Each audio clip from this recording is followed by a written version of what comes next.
Sehingga para ulama ketika membaca surat Ad-Duha itu tidak memakai basmalah dengan surat berikutnya.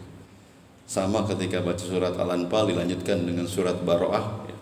Surat Al-Anfal dan Baro'ah itu temanya sama. Begitu pula dengan surat Ad-Duha, dengan Asyarah ini sebagian ulama membacanya langsung satu tema katanya. Kenapa? Karena ini berbicara tentang nikmat-nikmat Allah kepada Nabi kita Muhammad SAW. Kalau nikmat kepada Nabi berarti nikmat juga bagi kita. Nah, dalam sebagian ahli tafsir mengatakan surat ini surat As-Sakinah. Surat As-Sakinah, surat ketenangan. Masya Allah. Jadi kalau kita lagi dalam keadaan sulit, sebagian ulama mengatakan bacalah surat Al-Insyirah. Niscaya Anda akan diberikan kelapangan. Karena juga di dalam temanya nanti ada tentang hakikat kesulitan. Dan ini sama sekali dibutuhkan di zaman sekarang, ketika orang dalam keadaan pandemi sekarang ini sulit ya. Sulit sekali. Apalagi kalau ditambah lagi dengan problematika lain, misalnya terlilit oleh hutang, oleh penyakit, oleh konflik dan seterusnya, maka bacalah surat Al-Insyirah, akan diberikan oleh Allah Subhanahu wa taala kelapangan dada. Kenapa kelapangan dada? Karena kalau dadanya lapang, persoalan-persoalan menjadi mudah. Bahkan Nabi SAW berdakwah 23 tahun itu dalam keadaan yang amat sangat sempit sekali. Beliau dimusuhi oleh kaumnya. Kemudian pada saat sama ada yang dibunuh sahabat-sahabatnya, ada yang disiksa, sehingga beliau cuma bisa mengatakan sobron ala Yasir, wahai keluarga Yasir, Anda tuh lagi disiksa, bersabarlah, fa inna mau'idukum jannah, karena sesungguhnya balasan kamu surga. Beliau hanya bisa berkata demikian, saking sulitnya. Kemudian akhirnya beliau, sebagian sahabatnya ada yang hijrah ke Habasah ya, karena begitu berat ujian yang diterima beliau dan para sahabatnya. Maka turunlah surat Al-Insyirah ini atau surat Asyar. Alam nasrah laka sadrak, bukankah telah kami lapangkan dadamu? Ini seakan-akan bentuk pertanyaan. Sesungguhnya para ulama mengatakan ini bukan bentuk pertanyaan yang mesti dijawab, tetapi ini adalah su'alut takrir. Ini justru menetapkan, bukankah kami telah melapangkan dadamu? Bukankah kami telah melapangkan dadamu? Tetapi dijawab bukan jawaban, dadamu telah kami lapangkan. Jadi artinya apa? Alam nasrah laka sadrak, dadamu telah kami lapangkan. Nah, para ulama mengatakan apakah lapang di sini artinya secara syaqqus sadar, dibelah dada. Nah, itu Nabi SAW dadanya dibelah oleh malaikat ketika beliau masih kecil di kampungnya Halimah Sa'diyah. Ketika berumur 2 tahun, datang malaikat dalam bentuk seorang lelaki, kemudian membelah dada Nabi dan mengeluarkan kolbunya, kemudian dicuci dengan air Zam-Zam. Teman-teman yang sebaya Nabi melihat Muhammad telah dibunuh dan melapor kepada Halimah. Kemudian Halimah akhirnya minta kepada Muhammad supaya dibalikin lagi ke orang tuanya, Ummu Fatimah. Alam nasrah laka sadrak wa wada'na anka wizrak, dan kami telah hapus wizrak. Itu ada 2 penafsiran. Oh ya, tadi dilapangkan dada itu bisa berarti secara fisik dan juga bisa berarti maknawi atau spiritual. Nabi SAW diberikan dada yang luas, hati yang lapang, sehingga mudah menerima Islam, mudah melaksanakan perintah Allah Subhanahu wa taala, berdakwah. Kenapa? Karena Nabi Musa pun pernah berdoa kepada Allah Subhanahu wa taala, Rabbi shrah li sadri wa yassir li amri wahlul 'uqdatam min lisani yafqahu qawli. Kenapa? Karena Allah Subhanahu wa taala merintahkan kepada Nabi Musa, idhab ila fir'aun innahu tagha, pergilah engkau kepada Fir'aun. Fir'aun yang telah membesarkan dia di istananya. Kemudian Musa juga membunuh kaum Qibti, kaumnya Fir'aun. Kemudian setelah itu diangkat jadi nabi dan disuruh berdakwah kepada mantan orang tua tirinya. Itu suatu yang berat. Maka doa Nabi Musa yang pertama kali adalah Rabbi shrah li sadri wa yassir li amri wahlul 'uqdatam min lisani yafqahu qawli. Ya Allah, lapangkan dadaku agar aku bisa berdakwah, bisa berbicara kepada Fir'aun. Ini sesuatu yang berat sekali. Nah, itu Musa berdoa kepada Allah Subhanahu wa taala. Cuma kalau Nabi itu tidak berdoa. Itu kelebihan Nabi Muhammad dibanding Nabi Musa. Kalau Nabi Musa meminta, tetapi kalau Nabi Muhammad SAW langsung sudah dilapangkan dadanya. Nah, itulah makanya Nabi SAW sukses berdakwah 23 tahun dalam keadaan sempit, sulit, akhirnya bisa memenangkan dakwah dan membentuk masyarakat Madaniyah atau masyarakat Madinah. Alam nasrah laka sadrak wa wada'na anka wizrak, dan kami telah mencabut, menghapus. Ada dua penafsiran. Wizrak itu artinya beban yang berat. Karena beban yang berat itu orang sulit melaksanakan perintah tadi seperti Nabi Musa. Maka minta kelapangan dada. Makanya Nabi SAW dihapus beban-beban yang berat, diberikan jadi ringan. Nabi sanggup semua memikul beban dakwah sendirian, melawan kaumnya di Mekah, kemudian hijrah ke Madinah. Berapa kali Nabi SAW mengalami ujian-ujian, kemudian peperangan-peperangan. Itu Allah Subhanahu wa taala telah menghilangkan rasa berat di dalam diri Nabi SAW. Ada juga yang mengatakan wizrak itu adalah dosa, karena hasanatul abrar sayyatul muqarrabin. Orang yang baik itu kebaikannya itu bagi orang yang dekat dengan Allah itu jadi sebuah keburukan.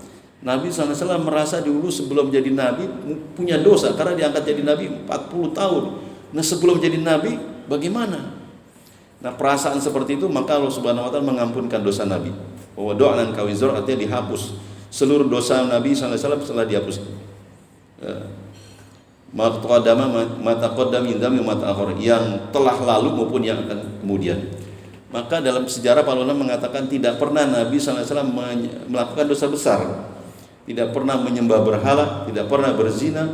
Dosa-dosa besar bagi para nabi adalah maksum sebelum menjadi Nabi SAW. Apalagi setelah jadi Nabi makin jauh. Ya. Adapun dosa-dosa besar, dosa-dosa kecil, para ulama berbeda pendapat. Para nabi bisa jadi terjerumus kepada dosa kecil, seperti Nabi Yunus, Nabi Adam. Sudah diangkat jadi nabi, akhirnya tergoda oleh setan, makan buah khuldi. Itu Nabi Adam. Begitu pula Nabi Yunus, ketika kaumnya tidak menerima dakwah, dia lari ke kapal laut. Nah, itu bisa terjadi, tetapi di sini para ulama mengatakan itu bukan untuk ditakdir, untuk bukan ditetapkan bahwa mereka itu berdosa besar, tetapi adalah mereka tarkul aula, meninggalkan sesuatu yang lebih layak. Ya, bukan berarti mereka terjerumus kepada dosa. Jadi para nabi itu dijaga oleh Allah Subhanahu wa taala dari berbuat dosa. Makanya kalaupun Nabi SAW juga demikian, ketika ada Abdullah bin Umi Maktum, Nabi lagi sibuk berdakwah kepada kaum pembesar Quraisy. Kemudian Abdullah bin Maktum menyela, "Ya Muhammad, bersihkan diriku." Kemudian Nabi SAW, "Saya lagi sibuk berdakwah." Maka akhirnya turunlah surat Al-Qur'an, "Abasa wa tawalla an ja'al ama." Itu karena Nabi SAW meninggalkan sesuatu bukan dosa sebenarnya. Dia malah meninggalkan sesuatu yang lebih layaknya harus diladeni. Dia ini orang buta tetapi memang semangatnya untuk bertazkiyah, untuk membersihkan dirinya layak untuk diberikan perhatian ketimbang para pembesar yang mereka tidak butuh kepada dakwah. Wa wada'na anka wizrak alladzi anqadha dhahrak, dan itu beban itu terutama kalau di dalam kehidupan nyata beban itu di punggung. Orang saking memikul beban artinya memikul bebannya itu di pundak. Maka alladzi anqadha dhahrak alladzi wa wada'na anka wizrak alladzi anqadha dhahrak. Karena itu maka dibersihkan. Nabi SAW mudah semua. Ya, sebagai nabi. Bahkan Nabi SAW, "Wala takun ka sahibil hud idna dawa huwa makdzub." Jangan kamu seperti sahibil hud, yaitu seperti Nabi Yunus. Lari dari kaumnya ketika kaumnya dianggap sudah tidak lagi mau menerima dakwah. Tapi Nabi SAW tidak begitu. Beliau mencari tempat lain, ke Taif. Kenapa? Ini kaumnya kasar. Mungkin Taif itu wilayahnya wilayah yang agak adem sedikit. Nah, kalau adem sedikit mungkin mereka tetap menerima dakwah. Tapi ternyata tidak juga menerima dakwah. Bukan disambut tapi disambit. Nabi SAW disambit kakinya sehingga akhirnya berdarah-darah. Kemudian wa rafa'na laka dzikrak, dan kami angkat penyebutan namamu. Subhanallah. Nah, ini Nabi SAW namanya selalu disebut bergandengkan dengan nama Allah. Ketika azan ada asyhadu an la ilaha illallah wa asyhadu anna muhammadar rasul. Begitu pula ketika qomat. Ketika orang mau masuk Islam mengucapkan syahadat, menyebut nama Allah dan menyebut nama Nabi. Ya. Tidak ada, bahkan diteliti oleh para ahli peneliti sejarah, sesungguhnya nama yang paling banyak di dunia ini sekarang adalah nama Muhammad. Silahkan diteliti itu. Nama Muhammad adalah nama yang paling banyak, ya.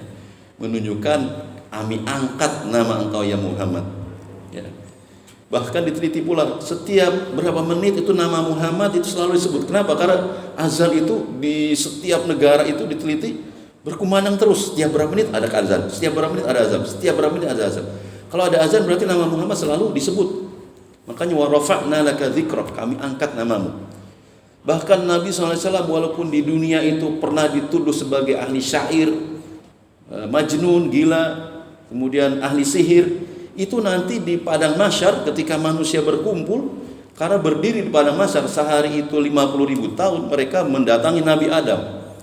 Ya Adam, bila syafaat kepada kami supaya segera diproses hisab. Kami ini ketakutan, berdiri di padang mahsyar, berdiri seluruh manusia berjuta-juta, mungkin triliunan. Maka mendatangi Nabi Adam. Oh, saya nggak bisa, saya nggak punya berhak. Idhab ila Nuh, pergilah kepada Nabi Nuh. Begitu kepada Nabi Nuh mereka datang, nggak bisa juga, saya juga punya dosa. Idhab ila Ibrahim, pergilah kepada Nabi Ibrahim. Maka pergilah kepada Nabi Ibrahim. Ibrahim juga nggak bisa sanggup. Kepada Musa lah, kepada Nabi Musa, Kalimullah. Musa juga nggak bisa sanggup. Kemudian Nabi Isa, semuanya nggak ada yang sanggup kecuali Nabi Muhammad SAW. Maka mereka, ya Muhammad, berikanlah syafaat kepada kami agar proses hisab ini segera dilakukan. Jangan kami berdiri di padang mahsyar ini terlalu lama. Maka Nabi SAW mendatangi ars Allah dan sujud. Kemudian kata Allah Subhanahu Wa Taala dalam hadis qudsinya, irfa' ra'saka, angkat kepalamu ya Muhammad. Wasal tu'ta, mintalah, niscaya engkau akan diberikan permintaanmu. Wasfa' tusaffa, berikan syafaat, maka syafaatmu pasti akan dikabulkan. Maka Nabi Muhammad SAW meminta kepada Allah, ya Allah, manusia berdiri terlalu lama di padang mahsyar ini, jumlahnya banyak sekali, mereka dalam keadaan takut, segerakan proses hisab. Maka permintaan Rasulullah SAW dikabulkan oleh Allah Subhanahu Wa Taala. Disebut asy-syafa'atul uzma, syafaat terbesar, dan disitulah Nabi SAW dipuji minal awalin ilal akhirin, dari orang yang pertama kali hidup itu Adam alaihissalam sampai orang yang mati di hari-hari kiamat, semuanya memuji Muhammad, berkat Muhammad kita segera diperlakukan. Semuanya yang memusuhi Nabi Muhammad, yang mengatakan dulu di dunianya gila, Abu Jahal, Abu Lahab juga memuji semuanya. Makanya kita disuruh berdoa ketika selesai mendengarkan azan, wa ba'atsu maqaman mahmudal ladzi wa'adta, dan bangkitkanlah beliau itu dalam maqamah mahmuda, dalam posisi dipuji oleh Allah Subhanahu, dipuji oleh manusia. Manusia semua memuji, enggak ada yang enggak memuji padang mahsyar.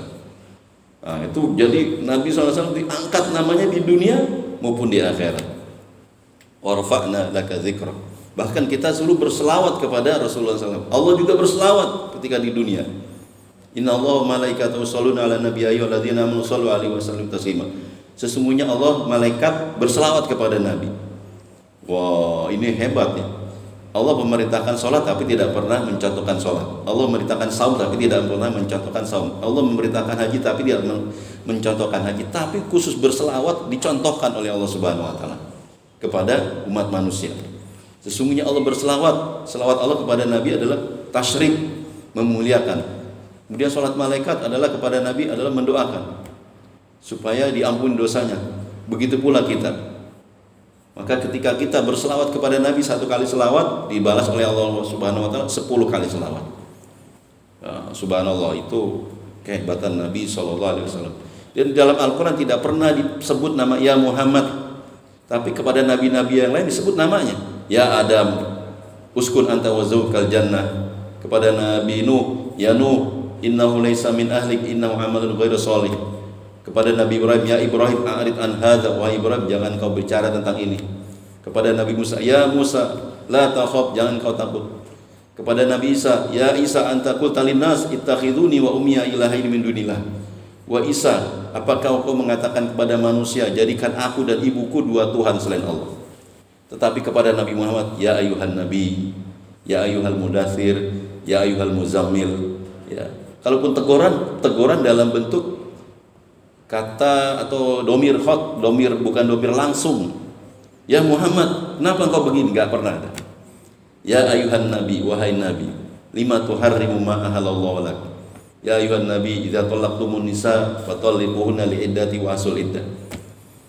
Wa rafa'na laka dzikr. Demikian Nabi SAW diangkat oleh Allah Subhanahu wa taala.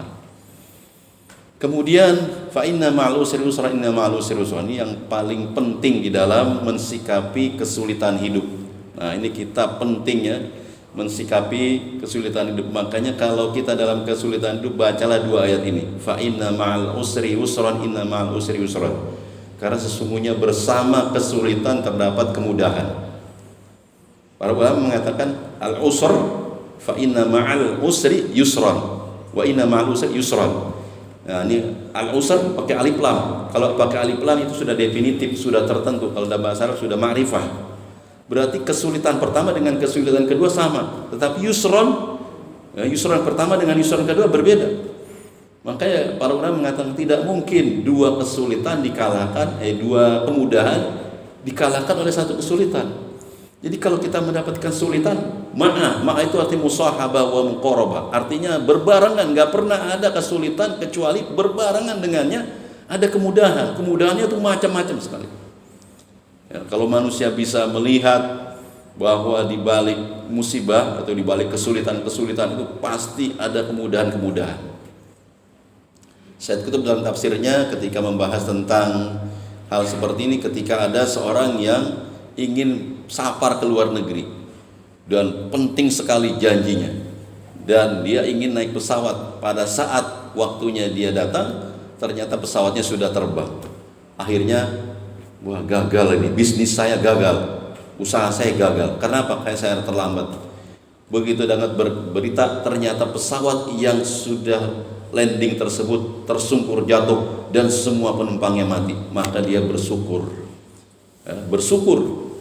Makanya pilihan Allah itu lebih baik bagi Anda.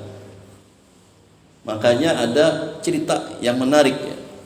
Ada di sebuah masa di mana seorang perdana menteri yang soleh itu selalu berkata kepada pengikut raja, kalau dapat musibah, hadza khair, hadza khiratullah. Ini baik, ini pilihan Allah. Sampai semua orang kedatang punya masalah kepadanya dikatakan hadza baik, ini pilihan Allah. Sampai suatu saat rajanya itu menyembelih sesuatu dan tangannya putus jarinya. Wah, begitu jarinya putus dikatakan, gimana pendapatmu wahai Perdana Menteri tentang hal ini? Kata Perdana Menteri, hadza khair, ini baik, hadza khiratullah, ini pilihan Allah. Maka rajanya marah kepada Perdana Menteri tersebut. Perdana Menteri tersebut dipenjara dia. Enak aja dia ngomong sembarangan. Nih, tangan saya putus, jari saya putus, kok dibilang lebih baik pilihan Allah. Akhirnya dipenjaralah si Perdana Menteri. Perdana Menteri itu mengatakan hadza khair, walaupun saya dipenjara ini baik, hadza khiratullah, inilah pilihan Allah. Dan ternyata raja itu akhirnya ingin berburu dan diajaklah semua pengawalnya untuk pergi berburu. Ketika sampai ke sebuah hutan, ternyata mereka ditemui oleh sebuah suku primitif dan ditangkap semuanya, termasuk rajanya. Dan satu persatu dipersembahkan untuk Tuhan mereka, dewa mereka. Satu persatu. Termasuk Perdana Menteri yang baru, yang gantiin Perdana Menteri yang soleh itu, dibantai juga. Tinggal terakhir rajanya. Anda Malik, Anta Malik. Nah, Anda raja, kesini kemari. Begitu mau disembelih ternyata jarinya putus. Ini nggak layak buat Tuhan kita, cacat dia ini, lepaskan. Raja itu lari dan menuju ke tempat si Perdana Menteri tersebut dan mengatakan, wahai Perdana Menteri, apa yang kau katakan hadza khair, ini baik dan ini pilihan Allah adalah benar. Berkat saya tangannya cacat ini yang kamu katakan baik, ternyata baik, saya selamat ya, saya selamat ya, kalau tidak saya cacat, saya tidak cacat utuh, maka saya akan habis juga, semua saya habis. Kemudian terakhir mengatakan, Dan kenapa engkau? Bisa nggak engkau mengatakan bahwa engkau masuk penjara, wahai Perdana Menteri, baik bagimu? Dijawab oleh Perdana Menteri, baik, tetap saja baik. Kenapa? Kalau saya tidak di penjara, maka saya akan ikut bersama engkau berburu. Dan pasti saya akan disembelih juga bersama yang lain. Maka ada khair, ini baik. Ya. Wal khair hiya ridha. Baik adalah pilihan Allah. Nah itulah makanya fa inna ma'al usri yusran, inna ma'al usri yusran itu penting sekali kita pahami. Sesungguhnya bersama kesulitan pasti ada kemudahan. Mudahan berbarengan. Jangan kita langsung ya Allah mengeluh. Tidak ada solusinya. Pasti ada solusi. Tinggal kita, kalau ayat ini katanya mendorong kita supaya tetap optimis ketika dalam masalah. Dan juga menyebabkan kita semakin bersabar, karena yang namanya masalah itu suatu saat juga akan ada solusinya.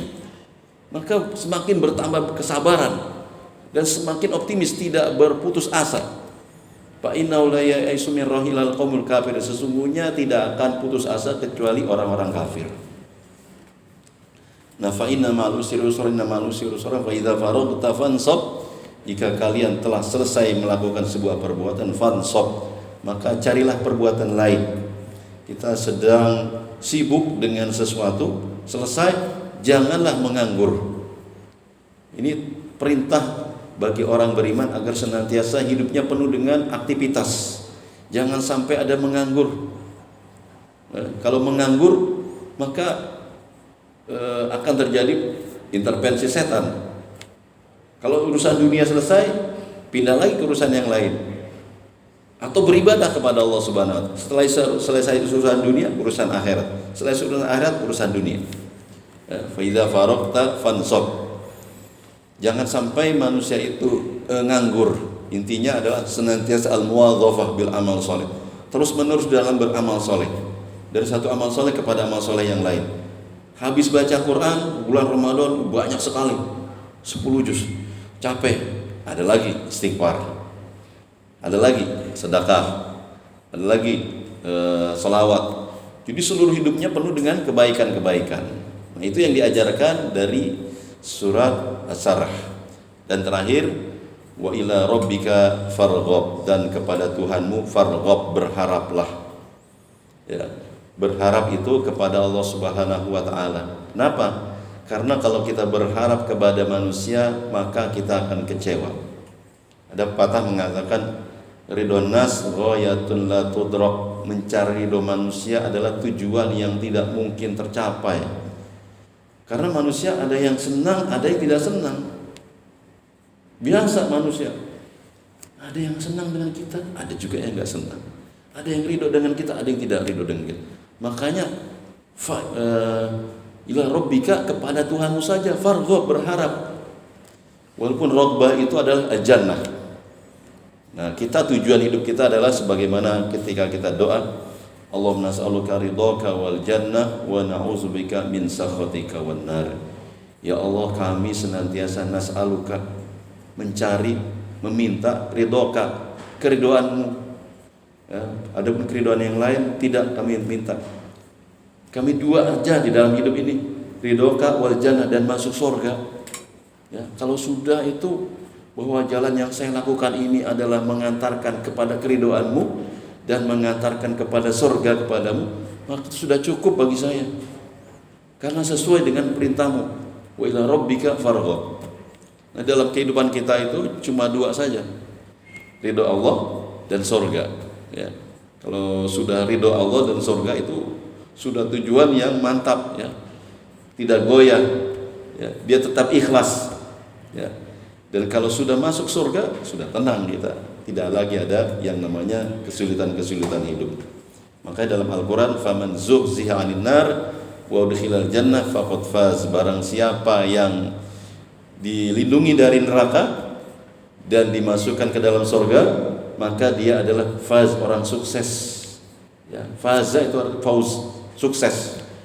Nah, ini kita beramal semuanya adalah supaya dapat ridho Allah dan dapat surga. Kita sahur ngapain? Dari pagi nggak makan sampai maghrib. Padahal siang-siang apalagi lagi enak-enaknya. Kenapa? Supaya kita dapat ridho Allah. Ini saya melaksanakan perintah Allah, dan supaya saya masuk surga. Ada surga yang pintunya adalah babur royan. Ngapain sholat? Ya, supaya dapat ridho Allah dan supaya masuk surga. Ngapain haji? Supaya dapat ridho Allah dan masuk surga. Ya, itulah kehebatan dari surat As-Sarah. Jadi semua orang jadi di dalam hidup ini jadi lapang lah gitu. Lapang. Kenapa? Tujuan kita sudah jelas, ridho Allah dan surga.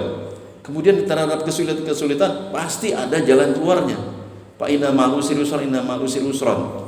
Nah, kalau kita punya prinsip seperti itu, maka kita akan dilapangkan dada kita. Hidup kita menjadi mudah, tidak sulit. Walaupun sulit apapun, pasti ada jalan keluarnya, ada solusinya dari Allah Subhanahu wa taala. Dan yang terpenting ada di dalam kehidupan itu cari doa Allah dan masuk surga. Itu aja. Karena surga udah, dari doa Allah udah, nggak ada yang lain. Itu kalau udah surga, kenikmatan yang abadi, bukan untuk 1000 tahun, bukan untuk 1 triliun tahun, tetapi selamanya. Tidak tua, ya, tidak ada yang namanya sakit. Wah, itu kalau udah masuk surga, semua kenikmatan ada di situ. Dan di dunia ini kita hanya sementara.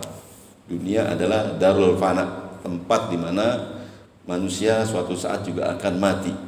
Semuanya akan kembali kepada Allah Subhanahu wa taala. Nah, dalam umur yang singkat ini kita bisa menentukan masuk surga atau masuk neraka. Umur umati baina sittin wa sab'in, kata Nabi, umur umatku antara 60 dan 70 tahun. Nah, wa qalla man yajuzu zalik, dan sedikit dari orang yang lebih dari 70. Nah, tetapi balasan dari Allah itu Masya Allah maha dahsyat. Memang Allah Subhanahu wa taala itu balasannya dahsyat. Kita sholat sunnah 2 rakaat sebelum subuh itu, kata hadis, khairum minad dunya wa fiyah, lebih baik daripada dunia dan seisinya. Kalau kita renungkan, dunia dan seisinya itu ada macam-macam. Ada benua Amerika, ada benua Eropa, ada benua Afrika, ada benua Australia, ada benua Asia, semuanya. Lautannya, gunungnya, rawanya, hutan-hutannya, semuanya itu. Kalau orang kaya nggak bakal punya semua itu. Tetapi sholat sunnah 2 rakaat sebelum subuh katanya lebih baik daripada dunia dan seisinya.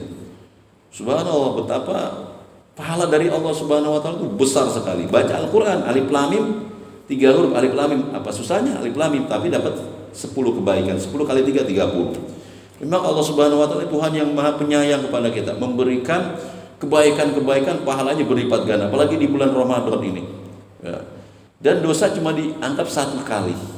Ya, makanya kalau orang berniat dosa cuma sekali. Kalau belum dia lakukan, belum dia laksanakan, tidak dianggap. Tapi kalau sudah melakukan 1 kali. Tapi kalau kebaikan diniatkan sudah dapat.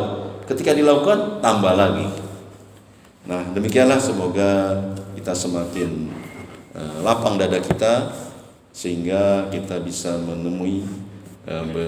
menyelesaikan bulan Ramadan seperti di dalam hadis dikatakan kayauma waladatu ummu, seperti hari ketika kita dilahirkan dari perut ibu kita. Dosa kita dihapus karena dengan kebaikan-kebaikan itu al-hasanat yuzhibna sayiat. Kebaikan-kebaikan itu menghapus dosa.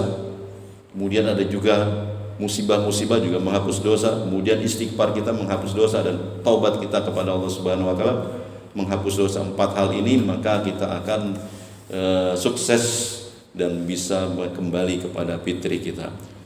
Subhanallah wa bihamdika asyhadu an la ilaha illa anta astaghfiruka wa atubu ilaik. Assalamualaikum warahmatullahi wabarakatuh.